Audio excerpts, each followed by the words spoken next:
Hello everyone, welcome to the UPSC mentor. आज का जो हमारा चैप्टर है वो है वाइस प्रेसिडेंट ऑफ इंडिया। हमने अपने लास्ट के कुछ वीडियोस में जो है प्रेसिडेंट तक के सारे चैप्टर्स जो है कंप्लीट कर लिए हैं। तो देखिए आज हम यहाँ पे स्टार्ट करेंगे वाइस प्रेसिडेंट के साथ। एक मिनट। तो देखिए जैसे कि मैंने आपको पहले भी बताया, जो पूरा पार्ट 3 है हमारे कॉन्स्टिट्यूशन का, ये बहुत इंपॉर्टेंट है यूपीएससी प्रीलिम्स के पर्सपेक्टिव से। यहाँ पे जो जितने भी चैप्टर्स आते हैं, जैसे कि प्रेसिडेंट है, वाइस प्रेसिडेंट आ जाएगा, आगे जाके प्राइम मिनिस्टर आ जाएगा, काउंसिल ऑफ मिनिस्टर्स आ जाएंगे, पार्लियामेंट आ जाएगा। इन सभी से जो है ये ऐसे चैप्टर्स हैं जहाँ पे आपको हाई इनपुट मिलेगा। तो मैं आप सभी को बोलूँगी कि प्लीज़ इन चैप्टर्स को बहुत ध्यान से सुनिएगा। मैं जो भी कुछ आपको बता रही हूँ, इन चैप्टर से आपके डायरेक्टली क्वेश्चंस बनने के चांसेस पेपर में काफ़ी ज़्यादा हाई होते हैं। तो ठीक है। और देखिए जैसे कि अभी तक आप देख रहे हैं, मैं सारी 20-20 मिनट की वीडियोस ला रही हूँ। और अभी तक आपने जितनी भी प्लेलिस्ट देखी होगी, आपने देखा होगा आपका हर एक चैप्टर जो है ऑलमोस्ट, अगर आप 2x की स्पीड पे चला के देखें तो 10 मिनट्स में कंप्लीट हो जा रहा है। तो इसी पैटर्न को कंटिन्यू करते हुए हम अपने आगे के चैप्टर्स को लेके चलेंगे। तो ठीक है, अब हम वाइस प्रेसिडेंट के साथ स्टार्ट करते हैं। Vice president is the second highest office in the country, क्योंकि देखिए फर्स्ट हाईएस्ट ऑफिस जो है वो प्रेसिडेंट है, जो कि हमने लास्ट के चैप्टर में देख लिया था। अगर आप ऑर्डर ऑफ प्रेसिडेंस देखें तो फर्स्ट नंबर पे प्रेसिडेंट आते हैं और फिर सेकंड नंबर पे जो है यहाँ पे वाइस प्रेसिडेंट आ जाते हैं। He is accorded a length rank next to president in the official warrant of presidents। And जो हमारा वाइस प्रेसिडेंट का मॉडल जो है वो अमेरिकन वाइस प्रेसिडेंट से जो है वो मोटिवेटेड है। जिस तरीके से अमेरिका के वाइस प्रेसिडेंट का मॉडल है, उसी तरीके से हमारे यहाँ भी है। देखिए अब हम देख लेंगे इनके इलेक्शन। सबसे पहले हम देखेंगे इलेक्शन प्रोसीजर किस तरीके से होता है। देखिए जब जैसे मैं आपको यहाँ पे बता रही हूँ कि हम इलेक्शंस पढ़ेंगे वाइस प्रेसिडेंट के, आप खुद ही रिवाइज करिए कि हमने प्रेसिडेंट के इलेक्शंस में किस तरीके से स्टडी किया था। आपको इससे जो है बहुत ज़्यादा हेल्प होगी कि आपका अच्छा मेमोरी रिटेंशन रहेगा और आपको रिविजन में भी इससे काफ़ी ज़्यादा हेल्प होगा इस तरीके की ट्रिक्स को फॉलो करने से। तो देखिए सबसे पहले इलेक्शंस पढ़ लेते हैं। Like the president it is not directly elected by the people but by method of indirect elections. ये चीज़ हमने प्रेसिडेंट के इलेक्शन में भी देखी थी कि उनका भी इनडायरेक्ट इलेक्शन होता है, डायरेक्ट इलेक्शन नहीं होता है। देखिए इनडायरेक्ट का मतलब क्या हुआ, डायरेक्ट ये हो जाता है कि जैसे कि जब हम वोट करने जाते हैं, जैसे हम MPs को वोट करने जाते हैं या हम MLAs को वोट करने जाते हैं। इनडायरेक्ट ये होता है जो MPs और MLAs को जिनको हमने वोट किया हुआ है ना, ये जाके यहाँ पे प्रेसिडेंट और वाइस प्रेसिडेंट के इलेक्शन में जो है ये वोट करते हैं। इनके वोट से डिसाइड होता है कौन प्रेसिडेंट बनेगा, कौन वाइस प्रेसिडेंट बनेगा। इसलिए हम इसको इनडायरेक्ट इलेक्शन का प्रोसेस बोलते हैं। He is elected by the members of electoral college consisting of members of both the houses. देखिए अब हम यहाँ पे देखते हैं कि इलेक्टोरल कॉलेज में यहाँ पे कौन कौन लोग होते हैं। It consist of elected and nominated members of parliament. देखिए अब यहाँ पे ये एक स्पेसिफिक प्रोविजन है, आप सभी लोग याद करने की कोशिश करिए। जब मैंने आपको प्रेसिडेंट बताया था, मैंने आपको बताया था वहाँ पे नॉमिनेटेड मेंबर्स नहीं आते कहीं से भी, वहाँ पे बस इलेक्टेड मेंबर्स आते हैं पार्लियामेंट के। और यहाँ पे क्या हो रहा है, वाइस प्रेसिडेंट में यहाँ पे इलेक्टेड मेंबर्स भी आ रहे हैं और नॉमिनेटेड मेंबर्स भी आ रहे हैं। It does not include the members of state legislative assemblies. और देखिए ये डिफरेंस है इलेक्शन ऑफ प्रेसिडेंट और वाइस प्रेसिडेंट के इलेक्शन में। प्रेसिडेंट के इलेक्शन में स्टेट लेजिस्लेटिव असेंबलीज के सभी जगह से इलेक्टेड मेंबर्स आते थे और यहाँ पे स्टेट लेजिस्लेटिव असेंबलीज का कोई रोल ही नहीं है वाइस प्रेसिडेंट के इलेक्शन में। देखिए अगर आप इस तरीके से कंपैरिजन करते हुए पढ़ेंगे ना, तो आपके लिए यहाँ पे मेमोरी रिटेंशन करना बहुत इजी होगा। In case of president the elected members of state legislative assemblies are included. देखिए ये डिफरेंस है। But again the manner of election is same. देखिए हमने प्रेसिडेंट का मैनर ऑफ इलेक्शन देख लिया था, that is proportional representation bye means of single transferable vote. और वोटिंग जो थी सीक्रेट बैलेट से थी, वहाँ पे भी सीक्रेट बैलेट से और यहाँ पर भी सीक्रेट बैलेट से ही वोटिंग की जा रही है। दोनों जगह सेम प्रोसीजर फॉलो हो रहे हैं इलेक्शंस के लिए। प्रोसीजर में डिफरेंस नहीं है, बट जो मेंबर्स यहाँ पे वोट कर रहे हैं और जो मेंबर्स वहाँ पे वोट कर रहे थे, दोनों में बहुत ज़्यादा डिफरेंस है। All doubts and disputes in connection with election of vice president are inquired into and decided by supreme court. देखिए ये चीज़ जो थी प्रेसिडेंट के इलेक्शन में भी थी कि जिस तरीके से इनका इलेक्शन कराया गया, अगर उसके रिगार्डिंग कोई भी डाउट या डिस्प्यूट है तो उसको सॉल्व करने के लिए सुप्रीम कोर्ट आता था। सेम चीज़ वाइस प्रेसिडेंट में भी है। देखिए मैं आपको कंपैरिजन करते हुए इसलिए पढ़ा रही हूँ, इसके दो फायदे होंगे। एक तो कंपैरेटिव वे में पढ़ने से हमारी मेमोरी रिटेंशन अच्छी होती है, और इसका एक फायदा और ये होगा कि आपको साथ साथ में प्रेसिडेंट वाले चैप्टर के भी काफ़ी सारे की पॉइंट्स रिवाइज हो जाएंगे। और यहाँ पे सुप्रीम कोर्ट का डिसीजन जो होता है वो फाइनल होता है, सेम प्रेसिडेंट के केस में था। The election of a person as vice president can not be challenge on ground that electoral college was incomplete. देखिए इलेक्टोरल कॉलेज वॉज इनकम्प्लीट का मतलब क्या हुआ, यहाँ पे जो जो एमपीज जा रहे हैं इलेक्शन के लिए, सपोज करिए कि यहाँ पे जो है बस 500 एमपीज ने जाके वोट किया, बाकी के एमपीज उस दिन नहीं आए, तो इस बेसिस पे आप इलेक्शन को चैलेंज नहीं कर सकते कि देखिए सभी मेंबर्स ऑफ पार्लियामेंट ने आकर वोट नहीं किया है। ये कोई रीज़न नहीं है कि प्रेसिडेंट या वाइस प्रेसिडेंट के इलेक्शन को चेंज करने के लिए। If the election of person as vice president is declared void by Supreme Court, acts done by him before the date of such declaration are not invalidated। देखिए इसका मतलब क्या हो रहा है, सपोज करिए एक पर्सन है वो आज वाइस प्रेसिडेंट बन के आ गए, अब जो है वो ऑफिस में यहाँ पे करीब वो 2 महीने रहे, बट उस टाइम पे किसी ने उनके कैंडिडेचर को यहाँ पे चैलेंज कर दिया था सुप्रीम कोर्ट में। उन 2 महीनों के अंदर उन्होंने कुछ डिसीजंस लिए होंगे। अब सुप्रीम कोर्ट में जब वो फैसला गया, अब सपोज करिए कि सुप्रीम कोर्ट ने 2 महीने बाद बोल दिया कि हाँ जी ये जो है गलत तरीके से इलेक्ट किए गए हैं, ये वाइस प्रेसिडेंट नहीं माने जाएंगे। बट अब जो इन्होंने इससे पहले जो डिसीजंस ले लिए हैं ना, वो जो 2 महीने के टेन्योर में वो डिसीजंस वैलिड रहेंगे। ऐसा नहीं होगा कि उन डिसीजंस को भी यहाँ पे इनवैलिड बोल दिया जाएगा, ऐसा नहीं होगा। और देखिए स्टेटमेंट इतना इंपॉर्टेंट है, अगर आप यूपीएससी के पीवाईक्यूज जाके देखेंगे ना तो आपको समझ में आएगा ये चीज़ डायरेक्टली यूपीएससी के पीवाईक्यू में पूछी गई थी। यही statement as it is copy paste करके पूछा गया था। इसलिए यहाँ पे जो मैं आपको एक एक चीज़ पढ़ा रही हूँ ना, आप प्लीज़ ध्यान से सुनिए, अच्छे से फोकस रखिए। अब आ जाते हैं क्वालिफिकेशंस क्या होती है किसी का वाइस प्रेसिडेंट बनने के लिए। देखिए जैसे जैसे मैं आपको यहाँ पे वाइस प्रेसिडेंट की क्वालिफिकेशंस बता रही हूँ, आप सभी लोग याद करने का ट्राई करिए कि प्रेसिडेंट की क्वालिफिकेशंस मैंने आपको क्या बताई थी। ठीक है, देखिए टू बी एलिजिबल सिटीजन होने चाहिए, 35 ईयर्स ऑफ एज कंप्लीट होने चाहिए, he should be qualified for election as member of Rajya Sabha. देखिए यहाँ पर राज्यसभा का है, प्रेसिडेंट के केस में क्या था, he should be qualified for election as member of Lok Sabha, वहाँ पे राज्यसभा नहीं था, वहाँ पे लोकसभा था। He should not hold any office of profit under the union government, ये हमने प्रेसिडेंट के केस में भी देखा था। ऑफिस ऑफ प्रॉफिट मैंने तब आपको अच्छे से समझाया था कि क्या चीज़, हम किस चीज़ को ऑफिस ऑफ प्रॉफिट बोलते हैं। आप प्लीज़ जाइए और जाके प्रेसिडेंट के चैप्टर में इस चीज़ को पूरा अच्छे से रिवाइज करिए। और मैं यहाँ पे आप सभी को एक काम दे रही हूँ, देखिए जैसे कि मैंने आपको यहाँ पे क्वालिफिकेशंस बताई, आप सभी लोग रिवाइज करिए, ध्यान से याद करने की कोशिश करिए और कमेंट सेक्शन में लिखिए कि प्रेसिडेंट की क्वालिफिकेशन से मैंने आपको क्या क्या क्वालिफिकेशंस बताई थी। इससे क्या होगा, आपका रिटेंशन रेट अच्छा होगा। प्रीलिम्स में यही चीज़ ज़्यादा मायने रखती है कि रिटेंशन रेट आपका कितना है, आप कितनी अच्छे से चीज़ों को याद कर पा रहे हैं। अब आ जाता है कंडीशंस ऑफ ऑफिस। देखिए अब इनकी भी कंडीशंस की कुछ ऑफिस की कुछ कंडीशंस होंगी कि आपको ये कंडीशंस को फुलफिल करना होगा। अब क्या है, ही should not be a member of either house of parliament और हाउस ऑफ स्टेट लेजिस्लेचर। देखिए ये चीज़ हमने प्रेसिडेंट के में भी पढ़ी थी कि वो जो है ऐसा नहीं है कि वो वाइस प्रेसिडेंट के ऑफिस में रहते रहते वो एमपी या एमएलए बन सकता है। बट ऐसा हो सकता है कि सपोज करिए कि कोई सिटिंग एमपी या एमएलए है, वो अगर वाइस प्रेसिडेंट बन गया तो ऐसा नहीं कि अभी उसे रिजेक्ट कर दिया जाएगा। अब उसके ऊपर कंडीशन ये होगी वाइस प्रेसिडेंट के ऊपर कि आप अपने ऑफिस को जो है आप यहाँ से अपनी पोजीशन को वेकेट करिए, फिर आप वाइस प्रेसिडेंट रह सकते हैं।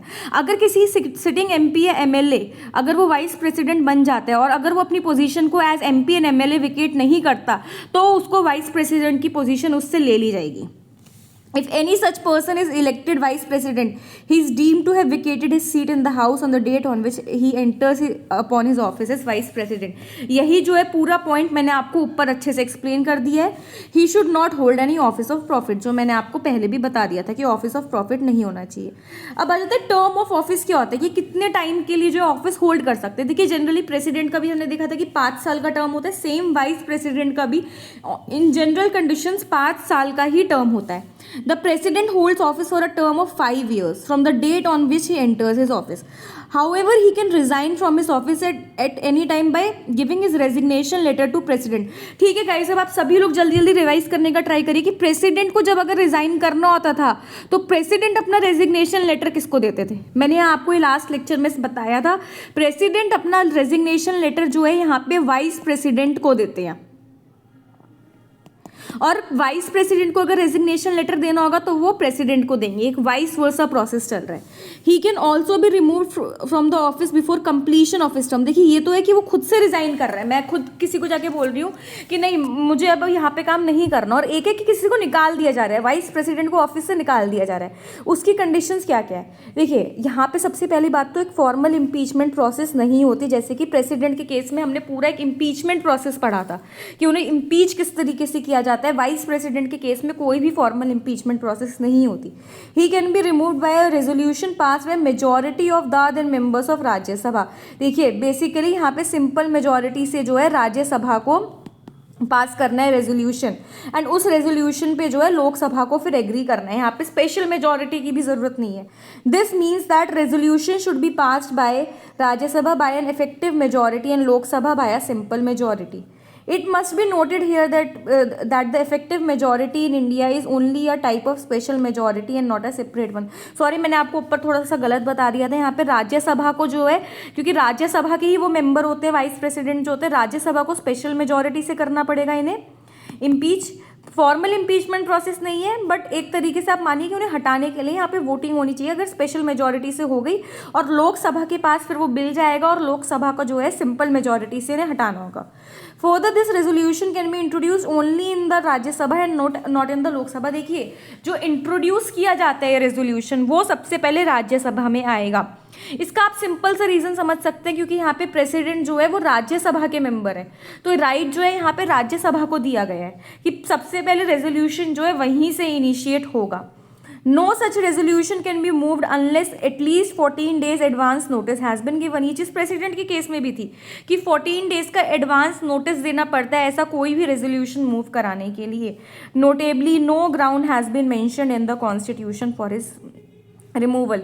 देखिए यही चीज़ है, यहीं से एमसीक्यूज बन सकते हैं। प्रेसिडेंट के रिमूवल के लिए जो है कॉन्स्टिट्यूशन में स्पेसिफिकली ग्राउंड मेंशन किया गया है। आप लोग कमेंट सेक्शन में टाइप करिए कि क्या ग्राउंड मेंशन किया गया है, बट वाइस प्रेसिडेंट के लिए कोई भी ग्राउंड मेंशन नहीं किया गया कि इस बेसिस पे आप इनको हटा सकते हैं।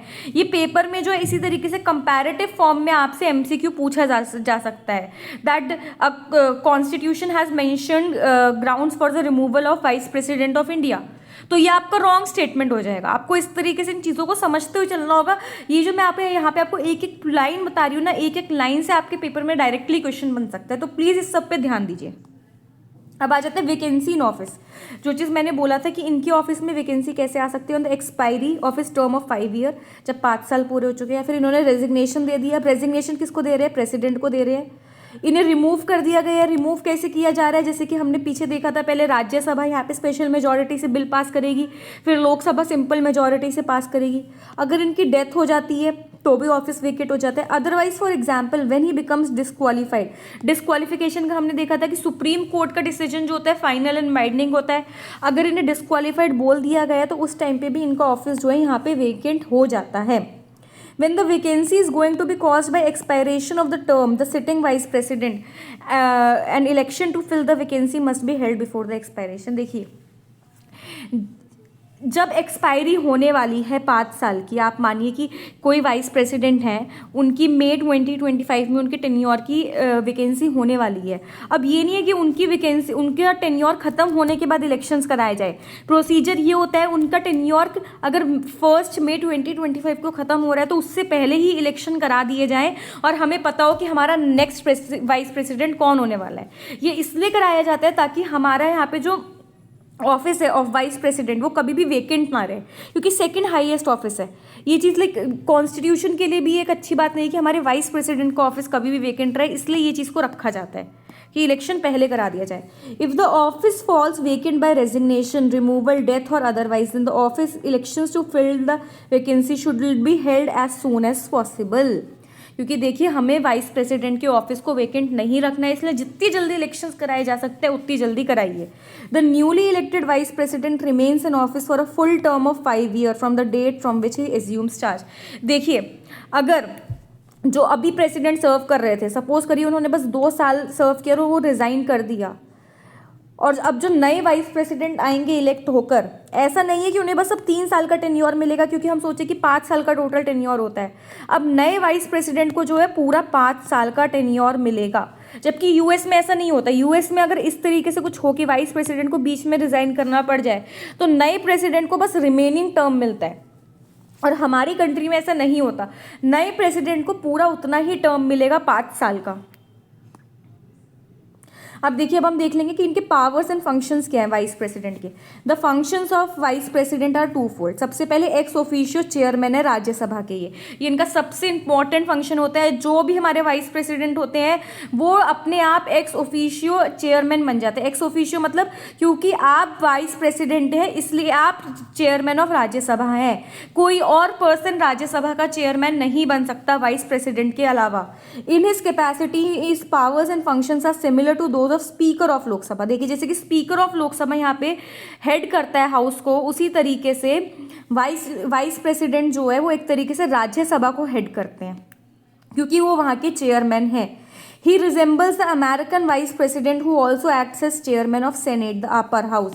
American vice president भी इसी तरीके से upper house that is Senate के chairman बन के रहते हैं। He acts as president when a vacancy occurs in the office of president due to his resignation, impeachment, death or otherwise.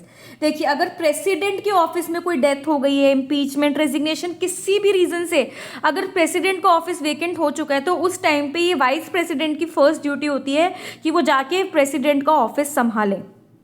उस टाइम पे भी उनकी ऑफिस जो है एक तरीके से खाली हो जाएगी।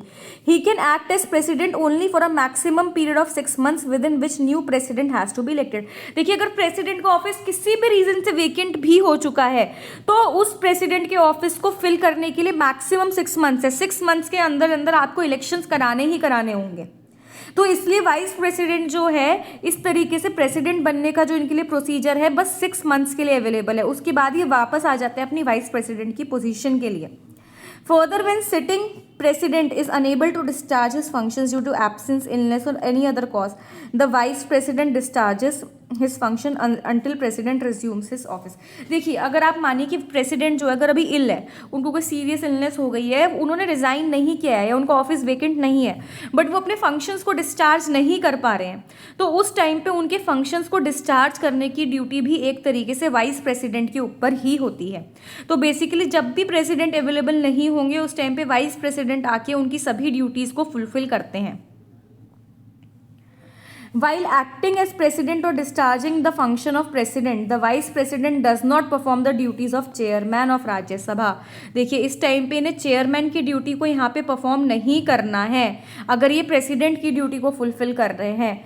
During this period those duties are perform by deputy chairman, क्योंकि डिप्यूटी चेयरमैन भी होते हैं राज्यसभा के, जो हम पार्लियामेंट वाले चैप्टर में पढ़ेंगे, वो उस टाइम पे आकर इन सभी फंक्शंस को जो है कंप्लीट करते हैं, जो कि यहाँ पे वाइस प्रेसिडेंट के ऑफिस के थे technically.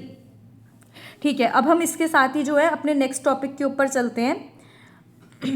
During any period when the vice president acts as president और discharges his function he is not entitled to the salary और allowance payable to chairman of Rajya Sabha but to the allowance and salary to the president. देखिए, जिस भी time पर ये यहाँ पे vice president का काम पूरा कर रहे हैं उन्हें सैलरी भी प्रेसिडेंट वाली ही मिलेगी, अलाउंस भी प्रेसिडेंट वाले ही मिलेंगे। ये नहीं है कि उस टाइम पर उन्हें वाइस प्रेसिडेंट वाली सैलरी और अलाउंसेस मिल रहे हैं, उन्हें हर एक फ़ायदा भी वो मिलेगा जो प्रेसिडेंट को दिया जाता है।